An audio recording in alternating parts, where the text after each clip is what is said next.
Hello, my friends. Let's jump right into the situation in the Zaporizhzhia direction, where Russian forces are confirmed to be advancing and are planning to move closer to Zaporizhzhia.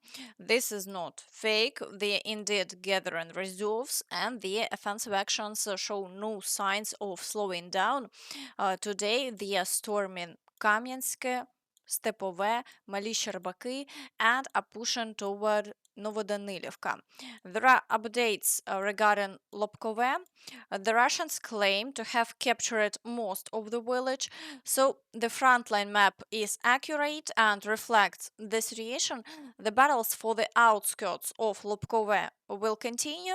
For now, the Russians are gathering reserves, although geolocation data already shows a red zone on the outskirts.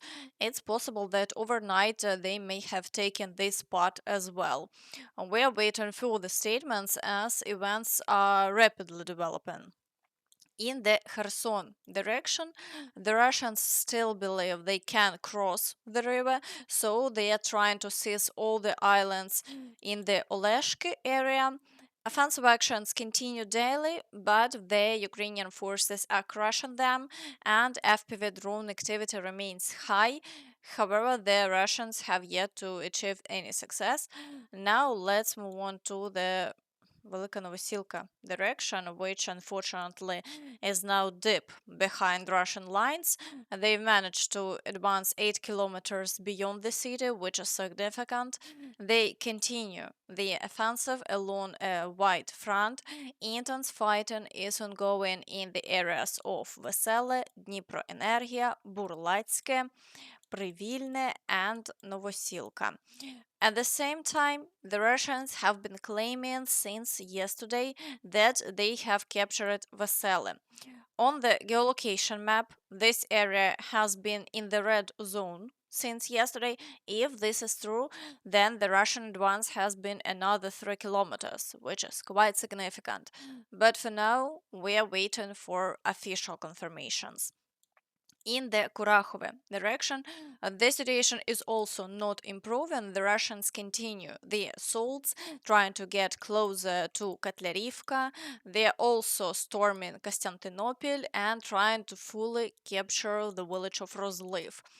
However, according to Ukrainian sources, part of the village is still under the control of the Ukrainian forces. As of today, there have been no changes, but the fighting continues.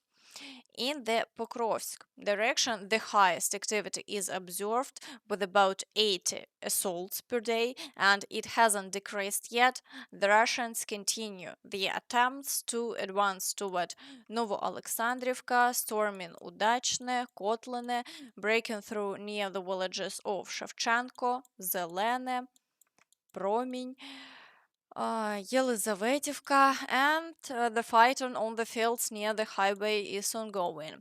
The situation there is worsening. The Russians are actively shelling Malinivka and Nova Poltavka, and they are trying to push forward as aggressively as possible. Unfortunately, the Russians are having some success. They have shown how they strike in the area of Nova Poltavka. Here is what they wrote.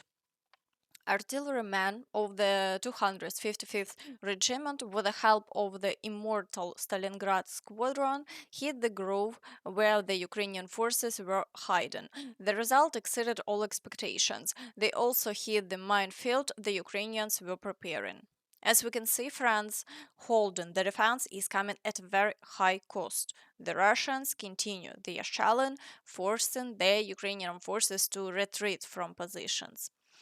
In the Toretsk direction, the Russians continue to storm Leonidivka, attempting to advance into Toretsk to regain lost positions. Fierce fighting is also ongoing for Krymske, and they are breaking through towards Delivka. To the south, battles are taking place for Sukhabalka, and they are breaking through near Pantelemonivka. So, the situation here remains complicated, although there have been no changes in the last 24 hours. However, the Ukrainian forces report that the situation is dire. Toretsk is hellish. I don't know if it makes sense to comment on the percentage of territory controlled by the defense forces, but it will not be very significant. There is little space for maneuvering. The exception is the area of Sherebryansky where mobile defense continues. In other areas, the Russians are slowly pushing our defense back. There are very few positions left for long-term defense. The only thing that has changed is that the price for the Russians' advance has risen even higher compared to just 2 months ago. So that's where we stand for now. In the Chasiv Yar direction, the Russians are breaking through near the village of Novomarkove. Fighting is also ongoing in the central part of Chasiv Yar, with attempts to advance through Stupochki, Pretechene, and Ozeryanivka.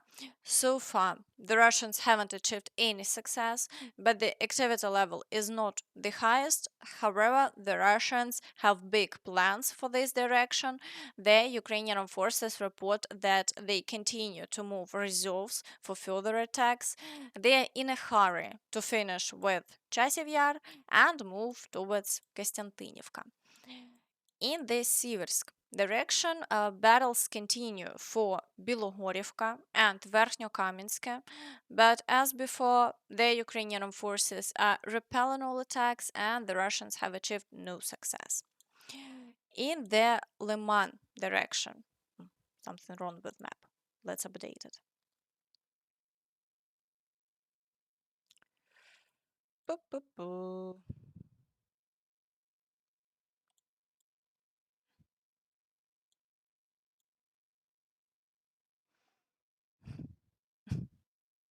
Something with internet?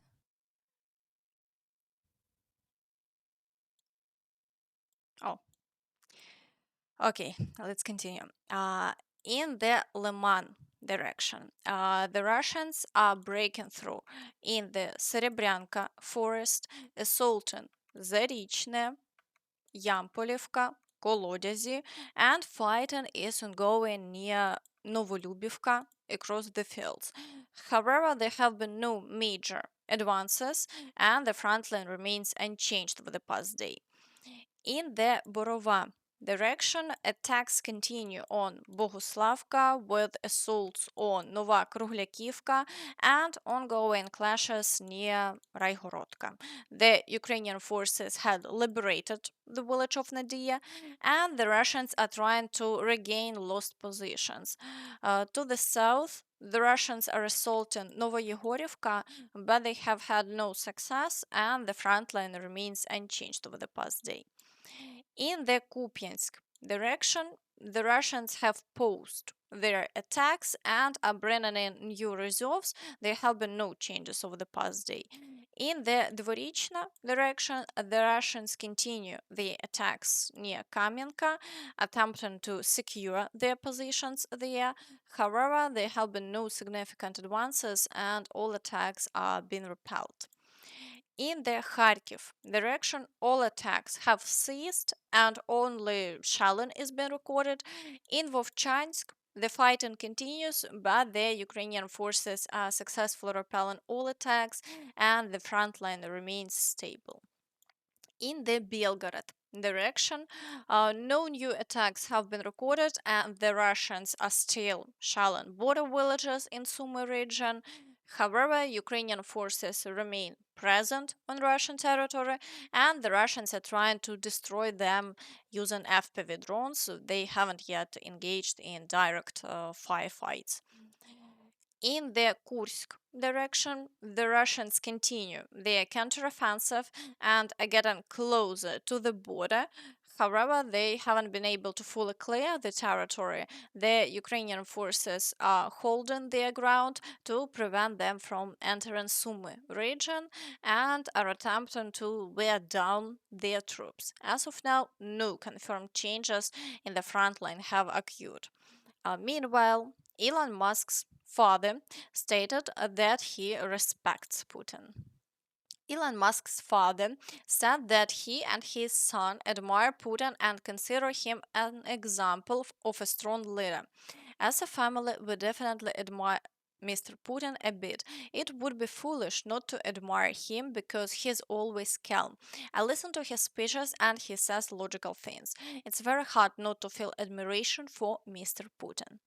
Friends, share your thoughts on this in the comments. And it seems that Trump has started echoing Putin. Today, a Fox News journalist claimed that if necessary, the US could use nuclear bombs as it helped them once before. And being friendly to the world is what got us in this mess. We're not in high school. We don't need friends. Every country puts their interests first. And when our interests align, we can do business. And when they don't, that's life. If we have to burn down a few bridges with Denmark to take Greenland, we're big boys. We dropped A-bombs on Japan, and now they're our top ally in the Pacific. We may have to burn a bridge to build a big, beautiful new one to the next generation. America's not handcuffed by history. As we can see, Putin has shown that you can seize foreign land with impunity, and now Trump is trying to follow suit. Although we are not yet at a war, nuclear threats are already been made. And after everything that has been happening in America, which marks the beginning of the economic disaster and the start of world wars, Trump's approval rating has fallen to 43%, the lowest point since his return to the White House. Trump's rating has dropped to 43%, according to a recent survey. 57% of those polled agreed that Trump's economic policies are chaotic. Additionally, 90% of Democrats and 25% of Republicans share this view. Meanwhile, 52% believe that raising tariffs on cars and auto parts will cause harm. Overall, Trump's lowest approval rating during his term was 33% in December 2017. At the same time, it was reported that US businesses are ready to enter the Russian market, replacing the Europeans who left. US businesses are prepared to enter the Russian market to fill the gap left by European companies that have exited. Russia and the US are also discussing the restoration of direct air links between the two countries, according to Putin's envoy Dmitriev after his visit to the US. It seems that this was the plan all along. Meanwhile, Zelensky stated that Russia must pay for the destroyed territories. Restoring Ukraine is justice. What Russia started, it must pay reparations for. We don't want the world to forgive them. And if someone wants to forgive them, it's not us. Someone must restore what has been destroyed. And not just with our own hands, but also with Russian money. If Russia doesn't directly pay for it, there are frozen assets. There are many tools to take that money and use it for reconstruction. This concerns all regions of Ukraine. And that's all from me. So please don't forget to like this video, subscribe to the channel, and hit the notification bell to stay updated on all the latest news. Thank you for watching, and see you next time. Bye bye.